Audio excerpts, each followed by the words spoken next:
भगवान शिव के कई रूपों के अनुसार उनके कई नाम भी है, जिसमें से एक है अर्धनारीश्वर का भी। कहा जाता है कि शिव जी के इस रूप में आधा भाग स्त्री और आधा भाग पुरुष का है। धार्मिक मान्यता के अनुसार भगवान शिव शक्ति, साहस और ऊर्जा का प्रतीक माने जाते हैं। भगवान शिव की पूजा अलग अलग रूपों में की जाती है। भगवान शिव के कई अनेकों और रूपों में उनका एक अवतार अर्धनारीश्वर का भी है। भगवान शंकर के इस अवतार में शिव जी का आधा शरीर स्त्री और आधा शरीर पुरुष का है। कहा जाता है कि भगवान शिव ने यह अवतार स्वयं अपनी मर्जी से लिया था, क्योंकि इस रूप के माध्यम से वह लोगों को इस बात का संदेश देना चाहते थे कि स्त्री और पुरुष दोनों समान हैं। आखिर क्यों शिव जी को लेना पड़ा अर्धनारीश्वर अवतार? शिव जी का अर्धनारीश्वर रूप इस बात को भी दर्शाता है कि समाज और परिवार में स्त्री का महत्व भी पुरुषों की तरह समान है। दोनों का जीवन एक दूसरे के बिना अधूरा है। यह रूप यानी स्त्री और पुरुष के एक दूसरे के पूरक होते हैं।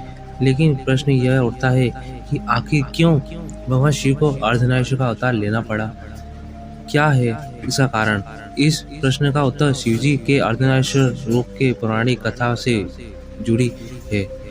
ब्रह्मा जी द्वारा रची गई सृष्टि में केवल शिव जी और भगवान विष्णु ही थे। इस तरह से सृष्टि का विस्तार नहीं हो रहा था।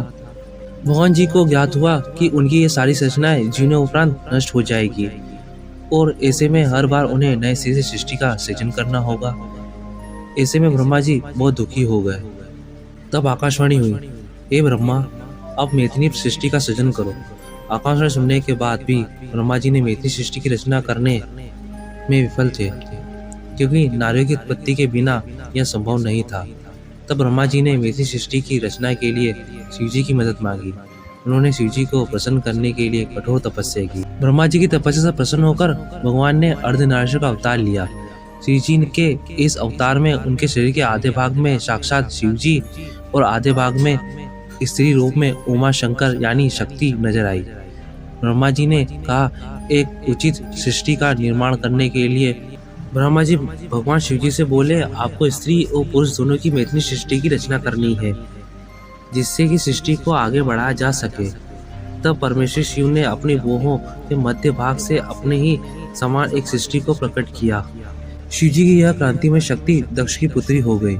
इस तरह से ब्रह्मा जी को उपयुक्त कर और अनुपम शक्ति देकर देवी शिव महादेव जी के शरीर में प्रविष्ट हो गई, जिसके बाद में मैथिली सृष्टि की शुरुआत हुई और भगवान शिव के अर्धनारीश्वर रूप में ही सृष्टि का। कृपया करके लाइक करिए और सब्सक्राइब करिए।